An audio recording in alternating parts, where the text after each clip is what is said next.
उत्तर प्रदेश में आज ब्लॉक प्रमुख चुनाव के लिए वोटिंग हो रही है। सूबे में अब तक 334 ब्लॉक प्रमुख निर्विरोध चुन लिए गए हैं। वहीं आज 476 सीटों पर मतदान हो रहा है।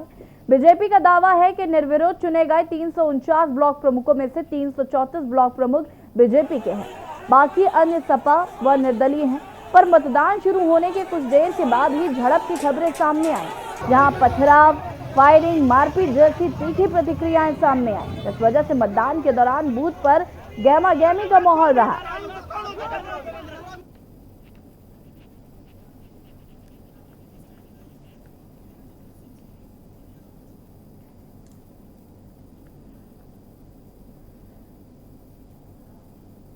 ब्लॉक प्रमुख चुनाव के बीच यूपी के कुछ इलाकों में टकराव के मामले सामने आए, जहां पर ब्लॉक प्रमुख चुनाव में बीजेपी और सपा कार्यकर्ताओं में नोकझोंक हो गई, जिसके बाद पक्षों ने जमकर हंगामा किया। ये कुछ तस्वीरें हैं जो हम आपको टीवी स्क्रीन पर दिखाने जा रहे हैं। ये 6 तस्वीरें रसूलाबाद, मिर्जापुर, लखनऊ, अमेठी, अमरोहा और रायबरेली। यहाँ पर आपको बता दें कि जिस तरीके से झड़प देखने को मिली, चाहे वो सपा कार्यकर्ता हो या फिर बीजेपी कार्यकर्ता, पुलिस के साथ भी उनकी झड़प जो है वो देखने को मिली।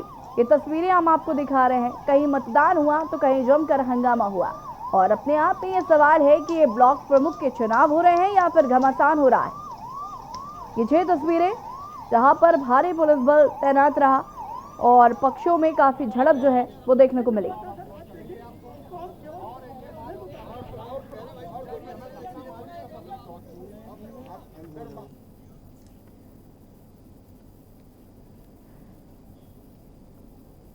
जैसे कि हमने आपको बताया कि उत्तर प्रदेश में आज ब्लॉक प्रमुख चुनाव के लिए वोटिंग हो रही है।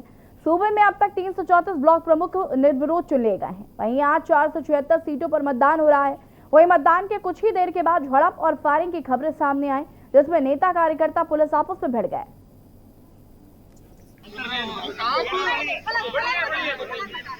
और ये 4 तस्वीरें आपको हम दिखा रहे हैं सिद्धार्थनगर, गाजियाबाद, इटावा, बुलंदशहर की, जहां पर झड़प की तस्वीरें जो हैं वो देखने को मिली। कहीं फायरिंग की गई तो कहीं मारपीट हुई, और पुलिस प्रशासन भी मौके पर लगातार मौजूद रहा।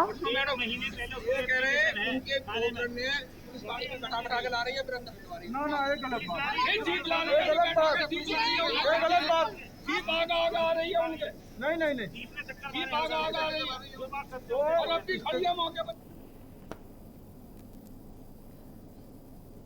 और यहाँ पर हम बात कर रहे हैं ब्लॉक प्रमुख चुनाव दंगल की। जिस तरीके से हम यहाँ पर आपको लगातार तस्वीरें दिखा रहे हैं, ये तस्वीरें कहीं ना कहीं डरा देने वाली तस्वीरें हैं, क्योंकि क्या ये ब्लॉक प्रमुख चुनाव हो रहे हैं या फिर यहाँ पर घमासान हो रहा है। आपको बता दें कि पथराव, फायरिंग, मारपीट जैसी तीखी प्रतिक्रिया जो है वो देखने को मिली। हालांकि भारी पुलिस बल भी तैनात रहा जगह जगह से तस्वीरें आई। कहीं कहीं पर तो मतदान हुआ, लेकिन कहीं कहीं पर जो चुनावी घमासान है वो भी देखने को मिला।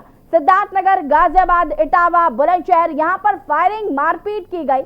जिस तरीके से यहाँ पर पक्ष आमने सामने आ गए, इस तरीके से घमासान यहाँ पर हुआ। और हम इसी पर हमारे साथ अलग अलग जिलों से हमारे संवाददाता भी जुड़े हुए हैं, उनसे ज्यादा जानकारी लेंगे कि आखिर क्या स्थिति रही आज ब्लॉक प्रमुख चुनाव के दंगल में। और हमारे साथ जयवीर मावी गाजियाबाद से जुड़े हुए हैं, हमारे साथ मनीष अवस्थी रायबरेली से जुड़े हुए हैं, अमित पांडे कानपुर से जुड़े हुए हैं, और अनिल मीणा हमारे साथ बुलंदशहर से जुड़े हुए हैं। सबसे पहले जयवीर आपके पास आऊंगी मैं। गाजियाबाद में भी आज जिस तरीके से ब्लॉक प्रमुख के चुनाव हो रहे थे, जो तस्वीरें देखने को मिली, कहीं कहीं पर चुनावी झड़प जो है वो भी देखने को मिली। पक्ष जो है वो आमने सामने आ गए और काफी तीखी प्रतिक्रियाएं जो है वो देखने को मिली। कैसा रहा चुनावी माहौल आज अगर हम बात करें गाजियाबाद में? तो देखिए, इसे मैं बता दूं कि आज गाजियाबाद के 2 ब्लॉक पर चुनाव होने थे जी, मोतीनगर और लोनी ब्लॉक पर भाजपा के जो वर्तमान विधायक है नंदकिशोर गुर्जर, उनके चचेरे भाई की पत्नी और वही निर्दलीय के रूप में रेणु कसाना आमने सामने सीधी टक्कर है। और कहीं ना कहीं अगर बात करें तो काफी नजदीक का मुकाबला रहेगा। और यहाँ पर पुलिस बल भारी मौजूद था। सुबह से यहाँ पर पुलिस ने, प्रशासन ने व्यवस्था की थी, क्योंकि टकराव की आशंका यहाँ पर नजर आ रही थी। दोपहर के समय हालांकि अब तक पूरी 100% वोटिंग यहाँ पर हो चुका है, लेकिन जिस तरह जो रेणु के जो समर्थक है, जो उनके समर्थक थे, उन्होंने आरोप लगाया है कि जो प्रशासन है कहीं ना कहीं सत्ता पक्ष के सहयोग के लिए काम कर रहा है। वहीं पुलिस पर भी आरोप लगाया कि जो पुलिस कर्मचारी हैं उन लोगों को नहीं रोक रहे थे। हालांकि मामूली झड़प के बाद मामला शांत रहा, हल्की फुल्की झड़प रही है। लेकिन देखने वाली बात है कि जिस तरह गाजियाबाद का लोनी विधानसभा, यहाँ पर लोनी ब्लॉक की बात करें तो काफी महत्वपूर्ण मुकाबला है और काफी रोचक मुकाबला भी इसको कहा जा सकता है। कांटे की टक्कर यहाँ पर है और लोनी विधायक भी सुबह से यहाँ पर डटे हुए थे। वो भी अपने यही जहाँ वोट पड़ रही थी उसके आसपास ही रुके, तो उनके समर्थक बड़ी संख्या में थे। वहीं रेणु कसाना के समर्थक भी बड़ी तादाद में यहाँ पर पहुंचे थे और उनके जो वोटर थे उन लोगों ने आरोप लगाया कि जो उनके वोटर हैं उनको धमकाने का प्रयास किया जा रहा है, उनको जो एक महिला थी उसके साथ जबरदस्ती उसको गाड़ी में डालने की बात भी सामने आई है। लेकिन हालांकि उस महिला ने कैमरे के सामने बोलने से इनकार कर दिया, क्योंकि उसको डर था कि कहीं ना कहीं अगर अब चुनाव के बाद के क्या हालात होंगे, तो कहीं ना कहीं जिस तरह चुनाव हुआ है कांटे का टक्कर है। अब देखना होगा कि 3 बजे के बाद जब यहाँ पर गिनती होगी तो उसका रिजल्ट क्या आएगा, गिनती के बाद ही स्थिति स्पष्ट होगी। लेकिन मैं आपको बता दूं कि गाजियाबाद के लोनी में काफी महत्वपूर्ण मुकाबला है और कहीं ना कहीं मैं आपको बता दूं कि विधायक की प्रतिष्ठा इस सीट पर भी लगी हुई है, क्योंकि भारतीय जनता पार्टी के उम्मीदवार और निर्दलीय उम्मीदवार के बीच में यहाँ पर टक्कर है। मनीष कसाना की पत्नी है रेणु कसाना, उन्होंने भी यहाँ पर हालांकि भारतीय जनता पार्टी से दावेदारी की थी, भारतीय जनता पार्टी से टिकट भी उन्होंने मांगा था और लगातार उन्होंने अपना जो टिकट मांगने की कोशिश थी उसको की। लेकिन जब नामांकन के बाद रेणु कसाना से बात हुई तो उन्होंने कहा कि वो पार्टी में पूरी आस्था रखती है, पूरा विश्वास रखती है और क्योंकि उन्हें टिकट नहीं मिला है इसलिए वो निर्दलीय लड़ेंगे। और कहीं ना कहीं जो रेणु का जो आत्मविश्वास था वो झलक रहा था कि वो जीत की तरफ जिस तरह उन्होंने जो कहा है, जो उनका दावा है उनके पास पर्याप्त वोट हैं और वो हर हाल में चुनाव जीतती हैं। लेकिन अगर प्रशासन कहीं इस मामले में निष्पक्षता नहीं करता है तो समस्या हो सकती है। जिस तरह रेणु ने कहा है कि उनके पास जो वोटर हैं पूरी तादाद है और पूरी बहुमत उनके पास है। अब गिनती के बाद ही हालांकि स्थिति स्पष्ट होगी। यहाँ पर तमाम अधिकारी मौजूद हैं। सुबह से अगर हम बात करें तो जिले के कप्तान यहाँ पर मौजूद रहे, जिले के जिलाधिकारी भी यहाँ पर मौजूद रहे और पर्यवेक्षक के रूप में भी यहाँ पर एडीएम मौजूद हैं और तमाम प्रशासनिक चाहे लोनी के उप जिलाधिकारी और शुभांगी शुक्ला भी यहाँ पर मौजूद है, तमाम ब्लॉक अधिकारी भी यहाँ पर मौजूद है, तमाम अधिकारी यहाँ मौजूद है। और पुलिस प्रशासन की बात करें तो यहाँ पर बड़ी संख्या में भारी तादाद में पुलिस की व्यवस्था की गई थी। सड़क पर जो व्यवस्था है, जो रोड है, क्योंकि मुख्य मार्ग पर ही कार्यालय है, आने जाने वालों को समस्या न हो और किसी भी तरह माहौल खराब न हो, उसको देखते हुए तमाम तरह की व्यवस्था यहाँ पर पुलिस और प्रशासन की तरफ से की गई थी। हालांकि बड़ी संतुष्टि की बात कह सकते हैं कि जिस तरह यहाँ पर चर्चाएं थी, जिस तरह का माहौल था देखने को, जो गर्माहट थी चुनाव के दौरान, जून के महीने में जो गर्मी है वो उससे ज्यादा गर्मी जो तापमान था वो कार्यकर्ताओं का बढ़ा हुआ था, कार्यकर्ताओं का जो जोश था, जो उत्साह था, उसमें कहीं ना कहीं लग रहा था कि कहीं तनाव पैदा ना हो जाए। लेकिन गाजियाबाद पुलिस की सूझबूझ कहें या जिस तरह पुलिस ने यहाँ पर काम किया है, जिस तरह पुलिस के जो कर्मचारी हैं यहाँ धूप में तैनात रहे, सड़कों पर तैनात रहे और लोगों को समझाते रहे और जो माहौल जब झड़प हुई थी तो उस समय भी पुलिस ने यहाँ पर कहा जा सकता है कि पूरी तरह से धैर्य से काम लिया और कार्यकर्ताओं को बिल्कुल जयवीर, कहीं ना कहीं इस तरीके की तस्वीरें जो है वो हर जगह से देखने को मिल रही है और ऐसे में देखना होगा कि क्या कुछ रिजल्ट निकल कर सामने आते हैं। हमारे साथ सिद्धार्थ नगर से भी बलराम त्रिपाठी जुड़े हुए हैं। बलराम, सिद्धार्थ नगर में भी तस्वीरें देखने को मिली जहां पर तीखी प्रतिक्रिया जो है वो कार्यकर्ता या जो करता है उनके सामने देखने को मिल रही है। क्या कुछ जानकारी रही सिद्धार्थ नगर की? अगर हम बात करें तो वहां पर किस तरीके से स्थिति जो है वो देखने को मिली? हेलो जी, आपको आवाज आ रही है बलराम? लगता है बलराम तक आवाज नहीं पहुंच पा रही हमारी। हमारे साथ भरत शेट्टी भी जुड़ चुके हैं लखनऊ से। भरत, लखनऊ की अगर हम बात करें तो लखनऊ में क्या माहौल जो है वो देखने को मिला? सर लाइव ले लीजिए। देखिए, बिल्कुल आपको बता दें कि लखनऊ में सरोजिनी नगर ब्लॉक में समाजवादी पार्टी के कार्यकर्ता काफी तादाद से पहुंचे और काफी यहाँ पे हंगामा उन्होंने किया। साफ तौर पर प्रशासन पर आरोप लगाया कि बीजेपी की मिली भगत से यहाँ पर वोटिंग की प्रक्रिया अंदर चल रही है और लगातार जो काफी तादाद से जो कार्यकर्ता है समाजवादी पार्टी के वहाँ पहुंचने लगे, तमाम बड़े नेता भी वहाँ पे पहुंचे। फिलहाल पुलिस प्रशासन वहाँ पे मुस्तैद था, आला अधिकारी वहाँ पे पहुंच चुके थे, तो काफी स्तर पे समझाने का प्रयास किया गया लेकिन वो लोग नहीं समझे। लगातार कार्यकर्ताओं, समाजवादी पार्टी के कार्यकर्ताओं की जो तादाद है वो बढ़ती रही और कुछ जो महिला कार्यकर्ता है वो मजिस्ट्रेट की गाड़ी तक के आगे लेट गई और लखनऊ हाईवे को जाम करने का प्रयास भी किया गया। ये नहीं कह सकते कि शांतिपूर्ण जो यहाँ पे चुनाव निपटा, लेकिन नहीं, स्थिति बेहद गंभीर बनती जा रही है। लेकिन पुलिस बल की जो अतिरिक्त टीमों को यहाँ पे तैनात किया गया, बुलाया गया, तब जाके स्थिति सामान्य हुई। लेकिन साफ तौर पर ये कह सकते हैं कि जिस तरीके से जो हर जगह उत्तर प्रदेश में जिला पंचायत अध्यक्ष के पद में जो झड़प देखने को मिली थी वो कहीं ना कहीं अब ये ब्लॉक प्रमुख के चुनावों में भी झड़प देखने को मिल रही है और पुलिस प्रशासन यहाँ पे फेलियर नजर आया। लेकिन तमाम कोशिशें यहाँ पे की है। आला अधिकारी जब मौके पहुंचे तो कुछ समय तक ये मामला शांत जरूर, लेकिन फिर जो समाजवादी पार्टी के कार्यकर्ता ने उग्र रूप ले लिया। जी बिल्कुल भरत, कहीं ना कहीं इस तरीके की तस्वीरें जो है वो अलग अलग जिलों से देखने को मिल रही है।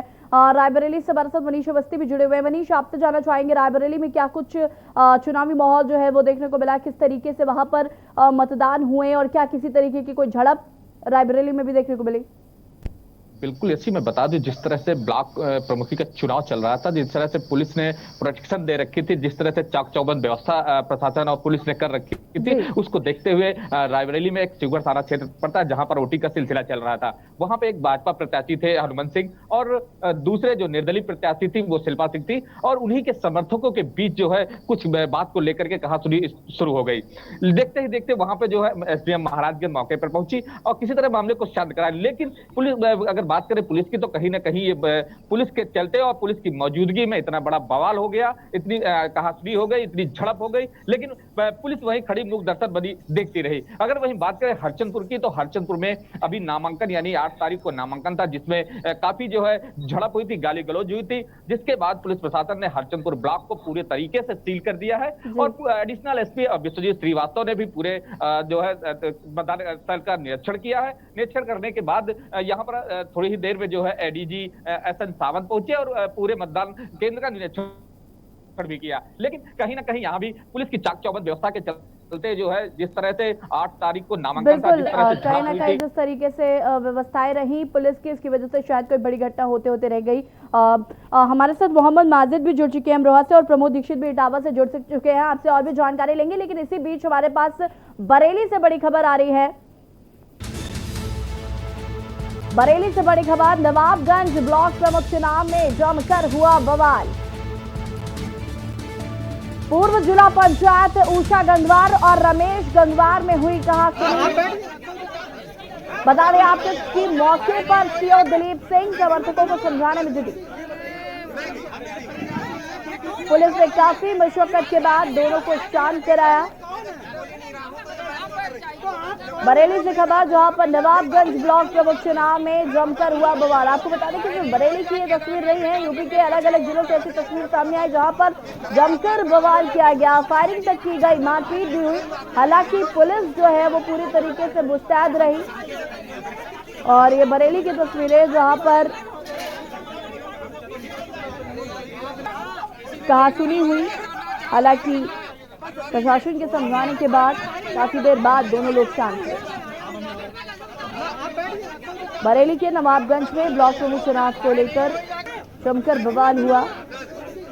मतदान के दौरान अलग अलग जगह से ऐसी तस्वीरें जो हैं वो देखने को मिली।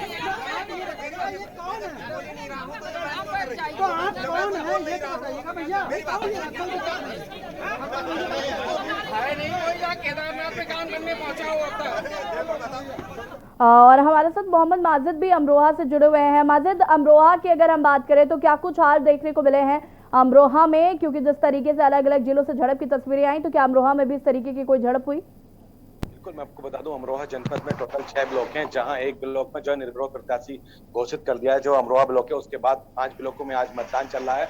अगर मतदान के बाद की बात की जाए तो पुलिस प्रशासन ने जिस तरह के सुरक्षा व्यवस्था के चाक चौबंद इंतजाम कर रखे थे, लेकिन जोया ब्लॉक में जो सामने निकल कर आई, इस तरह से पुलिस ने दावे किए थे कि सुरक्षा के पूरे इंतजाम है, लेकिन जोया ब्लॉक में जो है भाजपा और समाजवादी पार्टी के कार्यकर्ता आपस में भिड़ गए। वहां जबरदस्त बवाल हुआ। इतना ही नहीं, वहां पर जो है ब्लॉक के बिल्कुल सामने एक फ्लाईओवर है, फ्लाईओवर के ऊपर जो है 5 राउंड फायरिंग तक कर दी गई।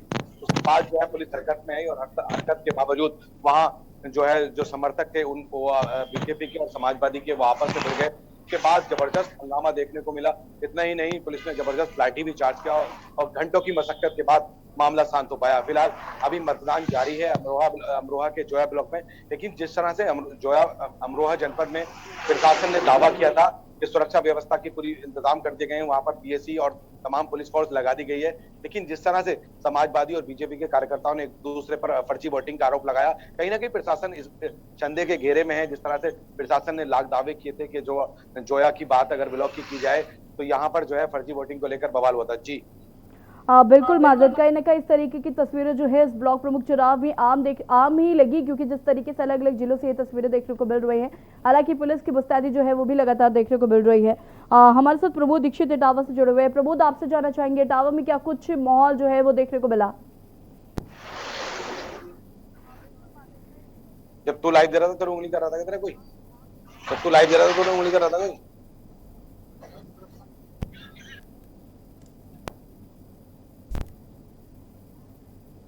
प्रमोद, आपको आवाज आ रही है हमारी?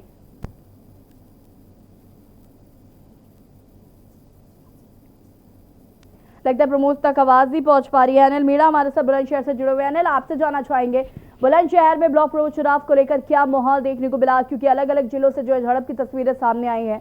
बुलंदशहर में क्या क्या ऐसी कोई स्थिति देखने को मिली?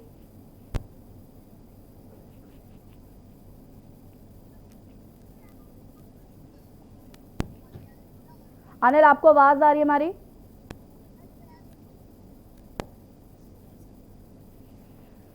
आपको बता दें कि बीजेपी व विपक्षी कार्यकर्ताओं में नोकझोंक देखने को मिली है। अलग अलग जिलों से हम आपको लगातार अपडेट्स दे रहे हैं कि किस तरीके से तस्वीरें जो हैं वो देखने को मिली हैं।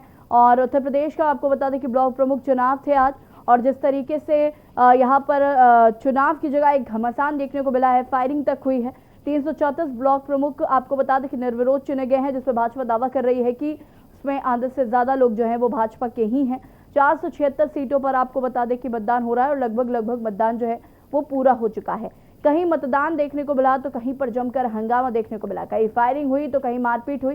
हालांकि पुलिस प्रशासन की मुस्तैदी जरूर अलग अलग जिलों में देखने को मिली, और शायद यही वजह रही कि कोई बड़ी अनहोनी जो है वो होते रही, क्योंकि पुलिस जो है वो पूरी तरीके से मुस्तैद रही। आपको बता दें कि उत्तर प्रदेश में आज ब्लॉक प्रमुख चुनाव के लिए वोटिंग हो रही है।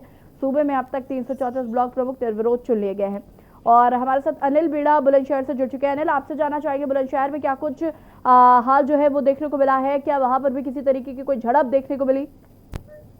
जी बिल्कुल सृष्टि, मैं आपको बता दूं जनपद बुलंदशहर में 16 ब्लॉक है। 16 ब्लॉक की अगर हम बात करते हैं, 16 ब्लॉक में 9 ब्लॉकों पर निर्दलीय प्रत्याशी ब्लॉक प्रमुख बन चुके हैं, लेकिन 7 ब्लॉकों पर जिस तरह से घमासान चल रहा है वहाँ हम बात कर सकते हैं। देखिए, इस वक्त हम मौजूद हैं सितारा ब्लॉक पर, जहाँ सपा जो प्रत्याशी जो थे, सपा और आरएलडी के प्रत्याशी, कल उनको अपहरण करने की बात सामने आई थी। और आज की हम बात करते हैं तो अगर इस स्याना ब्लॉक की अगर बात करते हैं, स्याना ब्लॉक पर जिस तरह जो वहाँ स्याना के विधायक है उनकी भी प्रतिष्ठा दांव पर लगी हुई है। जहाँ निर्दलीय विधायक है उनको लेकर वहां बताया जा रहा है कि वो निर्दलीय विधायक करीब जीत की तरफ बताया जा रहा है, लेकिन जो स्याना के विधायक हैं और जिला महामंत्री हैं उनकी भी प्रतिष्ठा दांव पर लगी हुई है। जहां जब वो वोटिंग मतदान स्थल पर जा रहे थे तो वहां पुलिस प्रशासन ने, जो वहां की क्षेत्र अधिकारी है अलका सिंह सीओ, उन्होंने, और जो एसडीएम है सुभाष सिंह, उन्होंने उनको रोका है और उन्होंने हुक-टोक भी हुई है। उन्होंने कहा है कि जिस तरह से उन्होंने वहां प्रशासन पर भी और पुलिस प्रशासन पर आरोप लगाए हैं कि प्रशासन और पुलिस प्रशासन निर्दलीय प्रत्याशी से वहां मिला हुआ है। देखिए सबसे बड़ा सवाल यह आता है, जबकि पूरी यूपी में जहां बीजेपी पर ही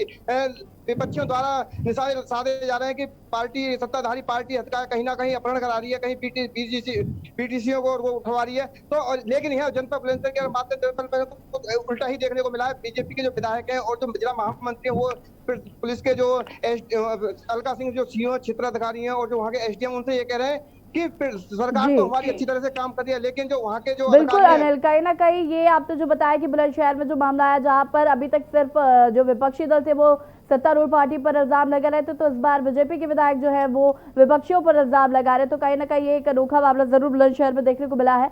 अमित पांडे हमारे साथ कानपुर से जुड़े हुए हैं। अमित, आपसे जानना चाहेंगे कानपुर की अगर हम बात करें तो यहाँ पर किस तरीके से माहौल जो है वो देखने को मिला, क्या किसी तरीके की कोई झड़प कानपुर में भी देखने को मिली?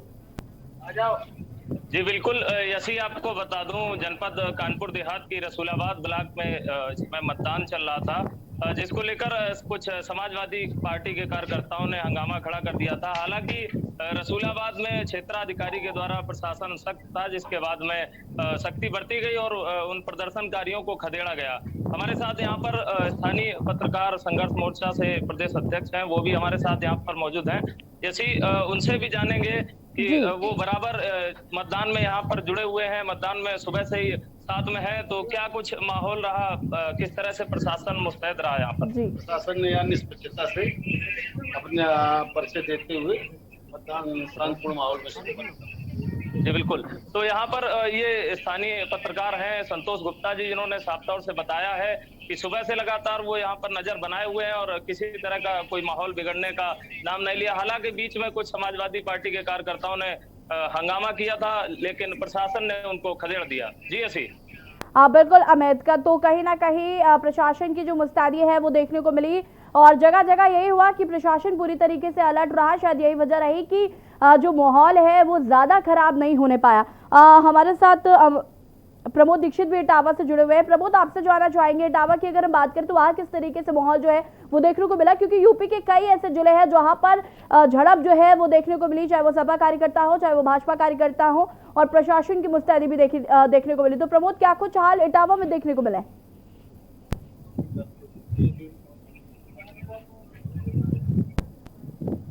प्रमोद, आपकी आवाज नहीं आ पा रही है हम तक।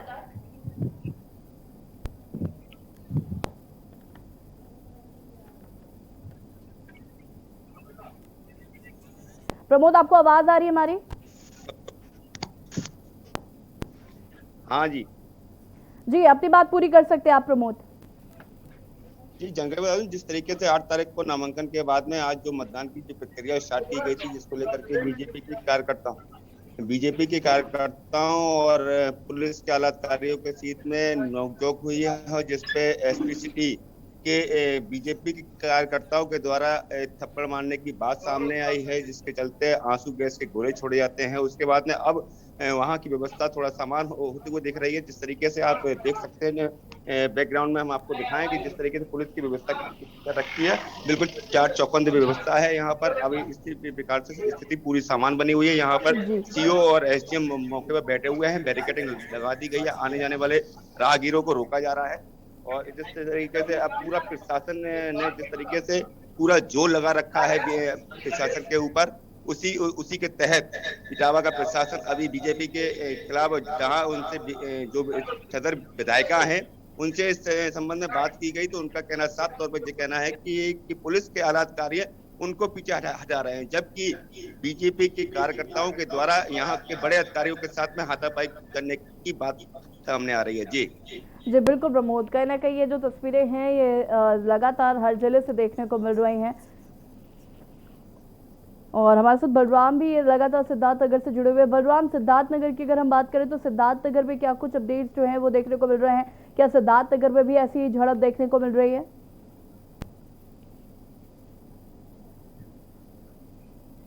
बलराम, आपको आवाज आ रही है हमारी? सुन रहा हूं मैं आपको। जी बलराम, अपनी बात पूरी कर सकते हैं आप। नगर के मुख्यालय का ब्लॉक नौगढ़ है, हाँ, जनपद सिद्धार्थनगर के मुख्यालय का ब्लॉक नौगढ़ है, जहां पर एक बीडीसी अपना मत डालने के लिए जा रहे थे और उनको भारतीय जनता पार्टी के प्रत्याशी के समर्थकों ने उनको पकड़ करके पुलिस की मौजूदगी में खींचा, मारा, पीटा। निर्दल प्रत्याशी ने प्रशासन पर सत्ता पक्ष के इशारे पर काम करने का आरोप लगाया है और उनके बीडीसी के कपड़े भी फाड़ दिए हैं। इसका एक सोशल मीडिया पर वीडियो भी वायरल हो रहा है। उसके बाद फिर पुलिस अलर्ट हुई और अलर्ट होने के बाद पुलिस ने वहां से लोगों को फिर इधर उधर किया है। जी बलराम, बिल्कुल कहीं ना कहीं इस तरीके की जो तस्वीरें हैं, हम लगातार आपको अलग अलग जिलों से तस्वीरें दिखा रहे हैं कि कैसे कहीं पर फायरिंग हो रही है तो कहीं पर मारपीट हो रही है। बीजेपी व विपक्ष कार्यकर्ताओं में नोकझोंक जगह जगह पर देखने को मिल रही है। अलग अलग जिलों से हम आपको तस्वीरें दिखाने की कोशिश कर रहे हैं कि किस तरीके से प्रशासन हालांकि पूरी तरीके से मुस्तैदी से डटा रहा। यहाँ पर जो अलग अलग तस्वीरें देखने को मिल रही है। अनिल, आपसे जानना चाहेंगे, आप अभी बता रहे थे कि यहाँ पर अभी तक जो विपक्षी दल है वो लगातार भाजपा पर उंगली उठा रहे थे, सवाल उठा रहे थे, लेकिन बुलंदशहर में देखने को मिला कि जो भाजपा विधायक है वो सवाल उठा रहे हैं विपक्षियों पर। अनिल, आपको आवाज आ रही है हमारी?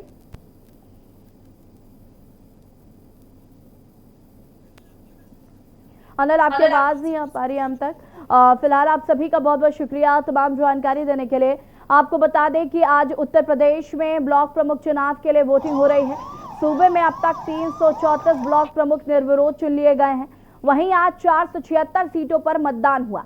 बीजेपी का दावा है कि निर्विरोध चुने गए 304 ब्लॉक प्रमुखों में से 334 ब्लॉक प्रमुख बीजेपी के हैं, बाकी अन्य सपा व निर्दलीय हैं। पर मतदान शुरू होने के कुछ ही देर बाद ही झड़प की खबरें सामने आई, जहां पथराव, फायरिंग, मारपीट जैसी तीखी प्रतिक्रियाएं सामने आई, जिस वजह से मतदान के दौरान बूथ पर गहमा-गहमी का माहौल रहा। और हमने आपको अलग अलग जिलों से तस्वीरें दिखाई कि कैसे वहां पर एक चुनावी गहमा-गहमी जो है वो देखने को मिली, जहां पर सत्तारूढ़ पार्टी और जो विपक्ष है वो कहीं ना कहीं आमने सामने आ गए और एक गहमा-गहमी जो है वो देखने को मिली। फिलहाल ब्लॉक प्रमुख चुनाव के दंगल में इतना ही। देखते रहिए के न्यूज़ एरिया। नमस्कार।